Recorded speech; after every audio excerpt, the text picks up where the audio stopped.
10 with Walker Buehler. We're going to talk All Star Walker Buehler, two-time All Star. We're going to talk about the All Star experience. We're going to talk about some of the selections so far. And there's also a perfect game that I guess we have to talk about too.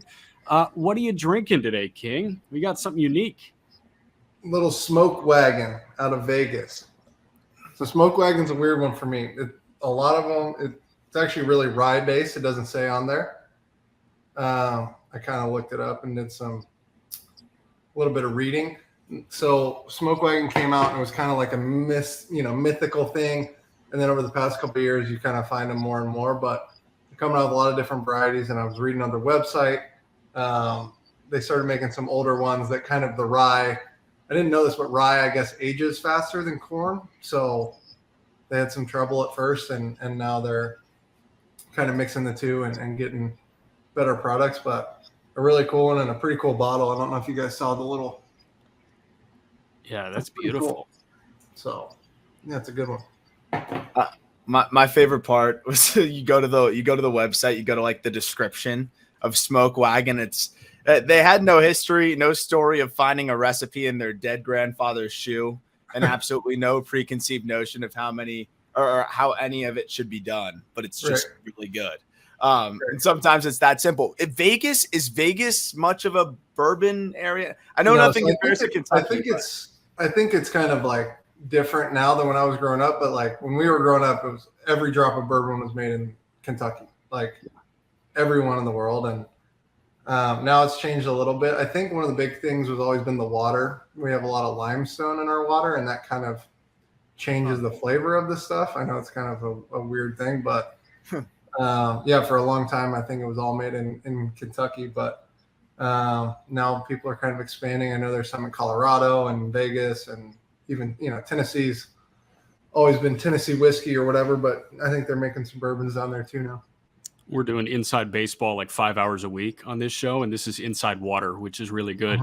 We're going to talk Corey Seager as well, which I'm really excited about. And there was a great article from Jake Mintz at foxsports.com highlighting Seager, and I want to get to that in a moment. But Seager mentioned the golf game. I know you're a big golfer. You're going to have a great event put on by the Walker Buehler Foundation, which is a golf outing in Lexington. What do you think of Ricky winning a tournament? I saw, obviously, strong. Like as a pedestrian golf fan, I know Ricky is the guy that wore orange and had the Bieber cut. But Ricky winning the major, was that like very exciting for you? Yeah, I mean, he hasn't won in 4 years and kind of been, criticized probably a little bit unfairly. Golf's an extremely difficult game, and Ricky was just extremely popular when he was growing up. Or coming up through kind of the ranks, and lifelong friend of Joe Kelly, by the way. Oh, I didn't know that. So I guess they kind of grew up together. But no, and Ricky kind of went through a downturn, and now 4 years later, he won the event this week. And you could kind of see this year he was on like this trajectory and hanging in there in the U.S. Open, and it kind of seemed like it was a matter of time. And pretty cool mentality that he had. I saw the interview with him yesterday. He was like, it doesn't have to happen tomorrow. It's going to happen. And then, it happens the next day. So yeah, pretty cool story. We always talk about like Kirsch and some of the guys you've played with through the years that have kind of had an effect on you in a positive way. But how much do you take in other athletes from other sports that maybe you don't even know personally, but you just mentioned like the mentality there? How often are you watching other athletes that excel at other sports and, kind of just take in the way they approach the game and the way they kind of attack it mentally, like with that Ricky Fowler example? I mean, I think more so like obviously different games and different mentalities and stuff like that. I've talked to Max a little bit about how they kind of handle some of that stuff. But I think what's interesting is you see these individual sports and then team sport and kind of how the off the field or off the course or off the court or whatever issues are handled, which I think is kind of the biggest thing. Like there's guys that deal with the yips and all sorts of stuff, injuries that we never know about, injuries that you'll never hear about, especially, in the NFL and NBA and in our sport too. But these individual sports, you kind of don't have anything, you don't have the shield to hide behind, right? So you kind of get to know these guys in a different light and kind of more so what they're going through. And Sometimes it's hard because you want to say, listen, we go through all this stuff too. But that's just part of our game and part of how we handle it. So I saw you, almost like making light of yourself and making fun of yourself on Twitter the other week. And then I saw Homa doing that yesterday. Did he have a hole-in-one? And then he tweeted out the YouTube thumbnail of Chris Paul hits huge three to like cut the deficit to 42. Like, that guy has a lot of fun with himself. And that guy can take himself lightly, which I really appreciate as like a fan that's watching that. How important is taking yourself not too seriously? Yeah, I mean, I think a big part of that, I know at least for Max, is that for a while he wasn't kind of the Max Homa we know today, and kind of developed himself, right? It was through work and through being at the range or putting or whatever they do to get better. But I think it's very symbolic of knowing that like the success that he's having is not like luck, right? And understand, he hasn't played as good the past couple of weeks and whatever, but like he's fine. And he's won a couple times, and what is he, fourth in the FedEx Cup or third in the FedEx Cup? So no, I think that's a certain kind of confidence, and can come out certain ways. Gotcha. I want to jump into Corey Seager here because this guy, it was a great feature again, and I'll clip it here in the episode description. Jake Mintz wrote it at foxsports.com, and I guess I just want to ask you, like, who is Corey Seager? Because he brought up a great point. I think his teammates know him well. I know you know him very well. Baseball fans don't know him that well because he doesn't really talk much. Right. Yeah, I mean, that's Corey. I've gotten to know him actually probably even more since we haven't played together, which is kind of interesting, kind of in spring. And, you see each other in the locker room and things like that. And there's this natural, like, I don't need to go to dinner with that guy. I just saw him for 3 or 4 hours, right? But when you're on different teams and different places, and then, the wives and us go to dinner, it's a whole different situation, right? And, I think Corey is probably loosened up a little bit since when I first met him, which is cool. And we went to a wedding in Hawaii this year and got to hang out a lot together. Corey's probably one of my favorite people I've played with, and somebody I really respect, and the way that he goes about his business, which, to be honest, is probably a little bit different than most guys. He's very one-tracked and to himself, and does what he believes, and I think that's really tough, especially when you go through injuries like he did and you're out for the amount of time that he was. And, he's an interesting one. It's super aggressive on 0-0, which is kind of not the norm now, and he's so good that he hits a lot of them. But when I remember hearing a couple years ago, when it's not 0-0, he's like top 2% in the league discipline-wise. But on 0-0, he had like the highest swing percentage. So it was like you're facing two different guys at the same time. And obviously did some unbelievable stuff in our uniform and in that World Series run for sure. So you mentioned kind of the approach, that like early aggression, and then, being able to spit on tough pitches, and then also being healthy. What do you think it is that has really allowed Corey Seager in this age 29 season he's been phenomenal in other spots, but right now he's on pace to have not only one of the best seasons of his career, but kind of solidify himself as the best shortstop in baseball with the way he's playing. What do you see from Corey versus, the Corey you saw in LA, which was an all-star, versus this Corey, which is an MVP candidate? Yeah, I mean, I think what's interesting that people kind of forget is he was doing the same trend rookie of the year, then he was kind of getting better and better and better, and then got hurt. And that kind of pause, right, can kind of change things for longer than people might expect, right? Your elbow's healthy or your hip's healthy or whatever it may be. Like, it may take 200 games. Everyone doesn't really understand, like, when we get to the big leagues, we may have been out a year, but we've been playing pretty continuously since we were 9 years old, right? And you're 23 and get to the big leagues. That's 14 years to get to where you've gotten. You take 2 years off, like, it takes a little while. And obviously the Rangers, had a belief in Corey when he wasn't hitting 360 or whatever he's hitting. And I think everyone knows how good he's always been, but he's kind of in a different level this year. But I don't think anyone is super surprised by that.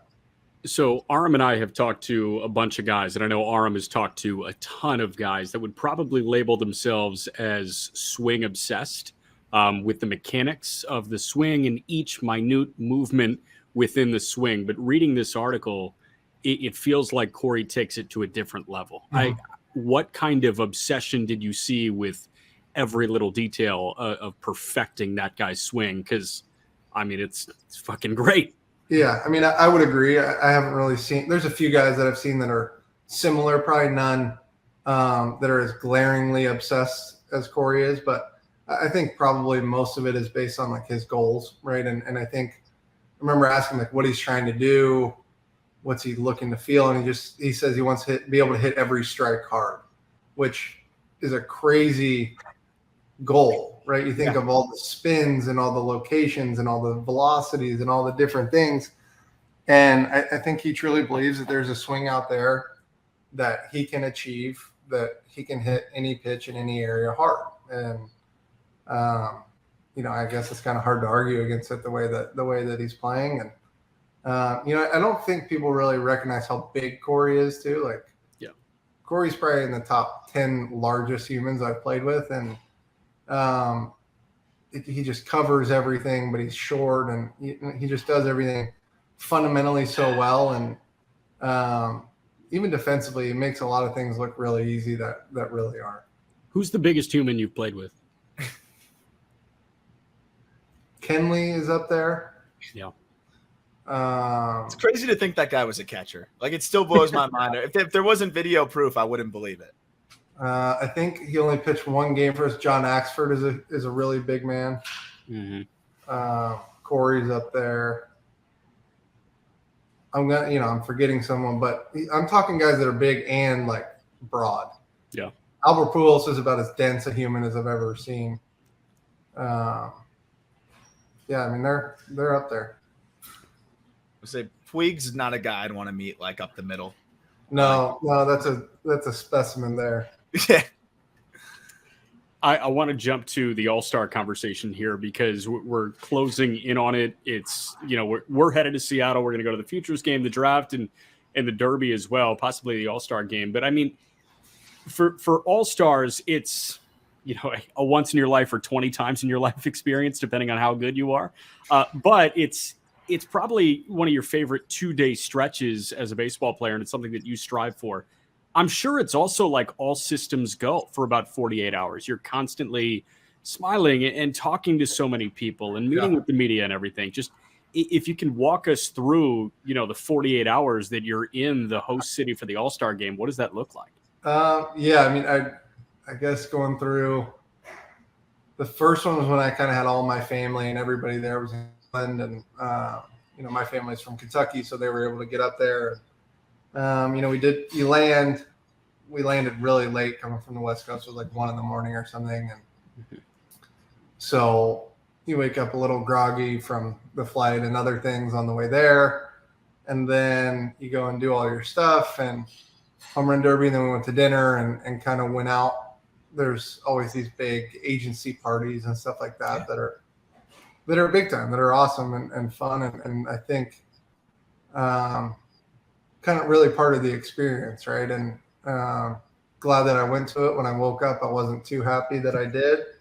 But then you go to the All-Star game, and the weird one, we were in Cleveland, and it was kind of a dumb thing that we did, but it's what I wanted to do at the time. So Lexington is like 6 or 8 hours south. So I pitched like the 5th inning or something. Yeah.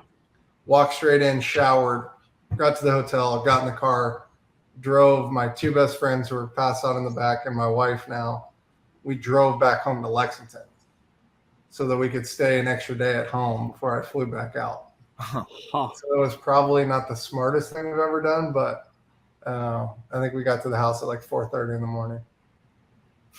Yeah, but you got to have that disconnect though, which was probably really nice. Like after all of that, where you're plugged in for 48, 72 hours, you just go to Lexington and probably do nothing for like 2 days before going back to LA. Yeah. So I think we stayed that day. We got to sleep in our bed one night, and then we flew out the next day, maybe.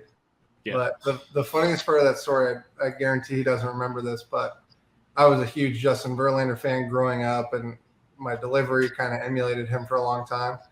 And we're on the hotel. We've got our bags and stuff. Click the button. The elevator comes down, opens up. It's Verlander and his wife. There are 2 dogs, I think, and it just goes. And there was no communication, nothing. I mean, we had all these bags and we probably wouldn't have fit anyway, but it was just very funny that we were like, oh, that's Justin Verlander. Oh, that's Kate Upton. Oh. So it was kind of one of those, I've made it, but I haven't quite made it yet. Yeah, we'll catch the next one. But the cool thing about that whole process too is like, I was talking to Jeff Contnine about this when he came on the podcast about like his first All-Star appearance, where guys like Justin Verlander, I think for him it was Ozzie Smith and some of the people that he's looking across the clubhouse or whatever event that they're at before, where it's like, holy shit, I made it. Holy shit, I'm sharing a locker room with these guys. I'm on the same level as these guys in this context. How impactful was that for you in that first game? Because you'd already achieved so much up to that point, at every step of the way, but that seems to be like the ultimate achievement there, right? Where you're earning the same honor as some of your heroes at the same time. Yeah, it was cool. I mean, Clayton was in my first All-Star game as well. So we all, went together, and we had a bunch of guys that year, probably 4 or 5 guys probably. But it was also cool. Yasmani Grandal made the All-Star team that year, 19. He had caught every start of, almost every start of my rookie year. And then I got to throw to him in the All-Star game, which was pretty cool. And, that's cool. I think one of the coolest parts is literally just the training room kind of before the game, because, this was pre-COVID. So you've got all this media in there, and probably 50% of the guys that aren't down hitting or whatever are just sitting in the training room because they can't go in there. So it's all these guys that you face or grown up watching, literally just shooting the shit and hanging out. And so that was probably the coolest part of it. And I think something that,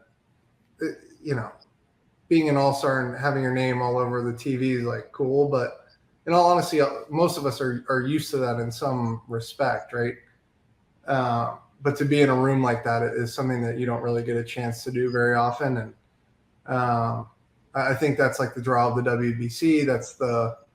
It's just a different thing, Do you want to talk ball, or do you want to talk anything but baseball when you're in the room with those guys?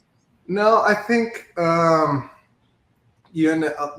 most common thing is probably like, you ask guys how like the weirder guys in the league are that play with them. So like, oh, how's such and such? Like, oh, let me tell you this shit. Or, oh no, he's actually really cool. He just freaks out. Like, you kind of get this weird sense of how guys actually are. And it's kind of funny because we'll get calls in the offseason from the front office like, hey, what have you heard about this guy?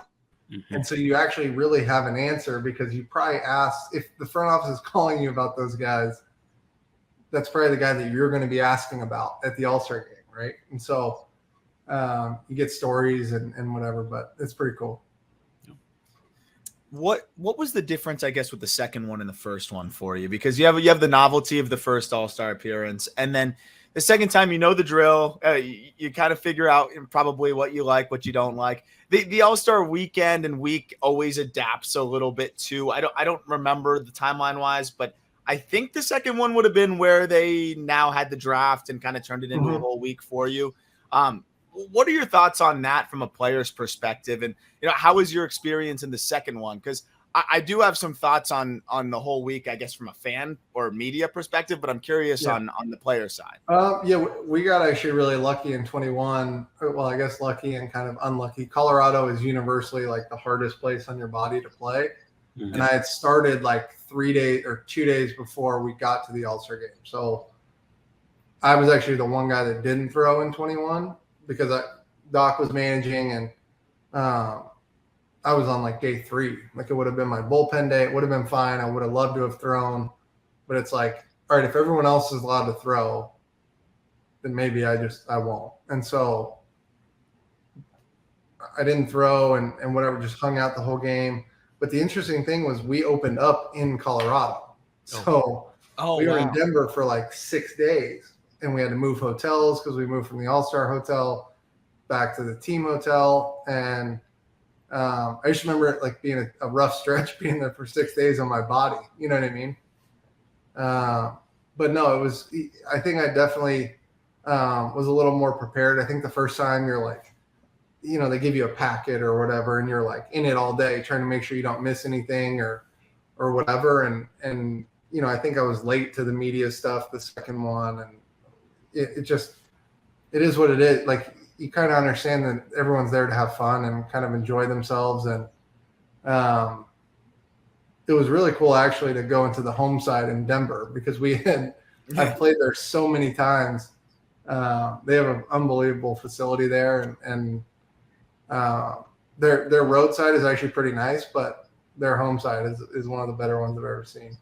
Well, and it probably made the night after the Derby a bit enjoyable too, knowing that you weren't going to throw. I'm sure you had a good time. I don't think it wasn't in stone. I was down in the bullpen with spikes on. I was ready to go, but okay. I think it was kind of known. I think there was a couple guys that were kind of waiting on managers, and that's kind of the inside of the All-Star game thing, is like the managers get on the phone and be like, hey, what do you need? Like, can this guy go? Can this guy not? And, luckily everyone else could go. And so it worked out pretty good. Last All-Star question for you. Who should be starting the All-Star game for the National League, and why should it be Clayton Kershaw? You know what? It's kind of crazy, because this would be the second straight year, right? And everyone keeps talking, no, he's getting older, he's getting this. Like, to even be in those conversations is so, like, I've never been in that conversation, right? Like, I've had good years. I've made 2 All-Star teams. Like, nobody's ever said, like, Walker Buehler should start the All-Star game. And so for him to be back-to-back years for whatever reason in LA, and I think that was so cool and the right thing. But now he comes back and he probably should, like, just on the numbers, right? And so I just think it's kind of a testament to him. I think this is his 10th All-Star game, when everyone else in baseball is just trying to get to 10-year service. Like, that's a giant goal. Yeah. And he's got 10 of those games. So it's pretty cool. And I don't know I would want anyone else to throw the first pitch of that game. So can you kind of contextualize, because I feel like there's a lot of things where fans may put more stock on than the players do, or less in some instances. And I feel like this one is actually seems like it's pretty level on both ends, which is, I think, the specialty, and I guess this how much it means to get the ball in the All-Star game, even though you're not going to run out there for 6 innings and desperately try to get your team a win, right, like Game 1 in the World Series. How important, like, how much does that mean to a pitcher to be able to get that nod as like the starting pitcher in the All-Star game? Yeah, I'll tell you, I don't know if it's because I was so young or so naive or whatever, but I was honestly way more nervous running in for the All-Star game than I was in the World Series, either time I pitched in it. Wow. Like, physically, there's a difference between like your brain and then like you're shaking, right? And the All-Star game, I remember in Cleveland, we're not talking in LA, we're not talking in Yankee State, like Cleveland. And I'm like physically shaking on the mound, which is something I probably hadn't felt since maybe my first start in college. Like, what do you think brings that on? I don't know. I think it's the fact that every guy you grew up watching is watching you now. I think, yeah. You can always say like, well, Justin Verlander, Max Scherzer, or Clayton Kershaw doesn't watch my starts. Like, I watch them, right? But when they're sitting in the dugout, they're watching. It's a different thing. And so even when you pitch against them, right, they're in the tunnel.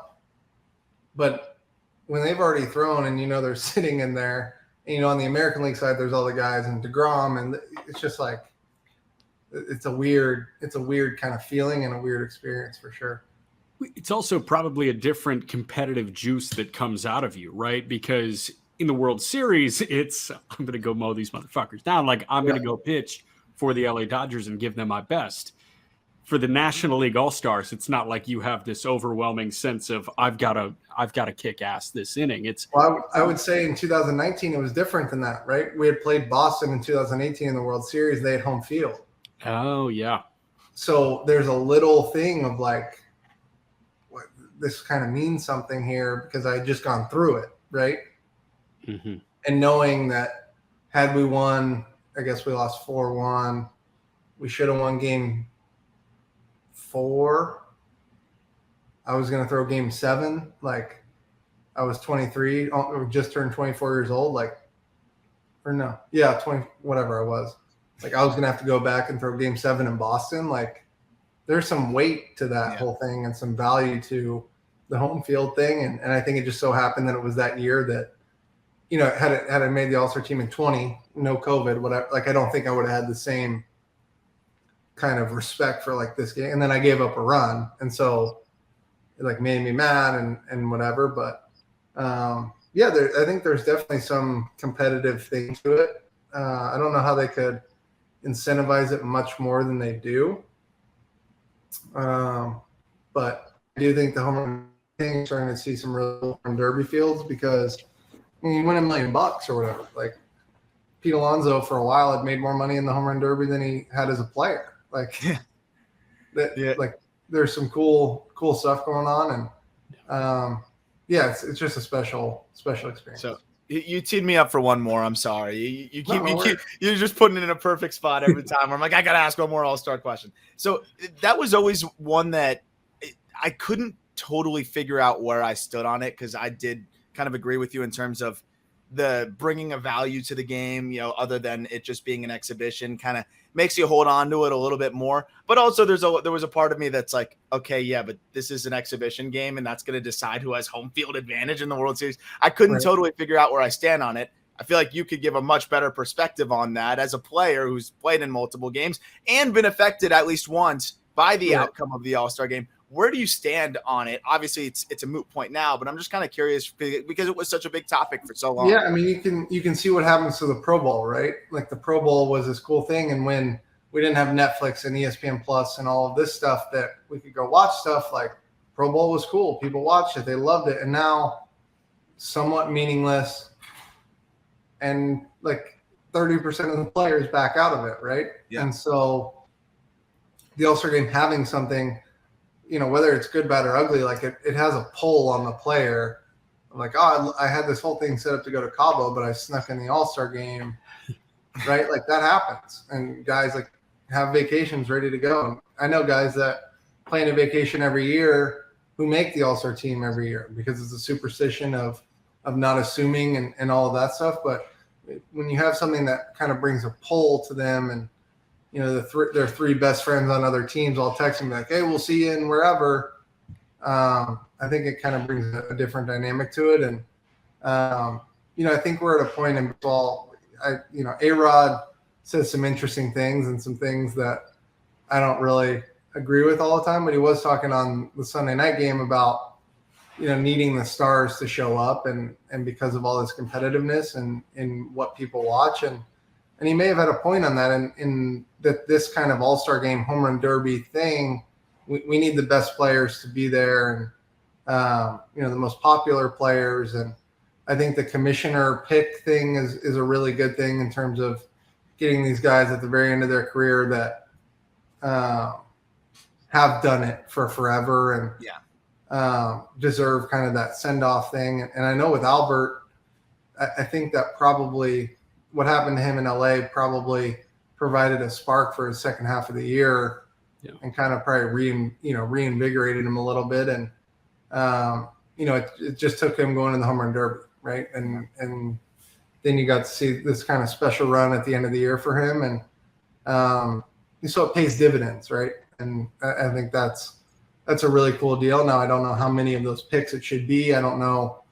I kind of like the old school manager pick stuff because you get incentivized for being really good the year before because you're a manager and, you know, if it's a fringe this, fringe that, well, you're on a good team, more pressure, like tie goes to the runner situation, right? But it's probably, you know, the pitcher that threw 170 innings and mailed it in the last year or the guy that pitched all through the playoffs and they have similar numbers the next year, like, yeah, probably the guy on the really good team should be the guy.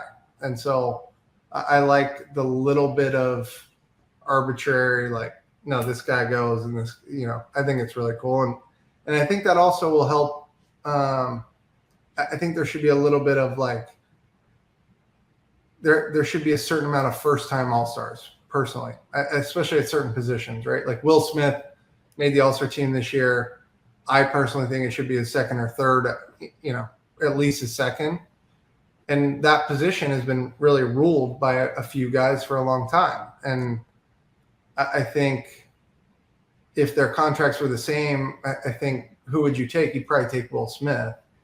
And so I think that's what the All-Star game should be about. Now, do I think old school guys that have been unbelievable players should be in it? Sure. But, make that roster bigger and get all these guys and have 80 of the best players in the world instead of 60 and let these guys say, hey, I'll come, but I can't play. Then maybe you start getting a different little bit of turnout. Yeah. Last All-Star question for you. It's a yes or no question. Would you ever throw an inning mic'd up or no? Yeah. Oh, yeah. Okay. I would have no problem. Nobody could say anything worse to me than I say to myself when I pitch. But would you be worried about saying that on a hot mic on international television? Oh, they'd have to delay it and stuff. Yeah. Pretty good. Noted. Okay. Some of the stuff I say, there's no network that you can say it on. Maybe Netflix. No, I don't even know if you can say it on that, some of it.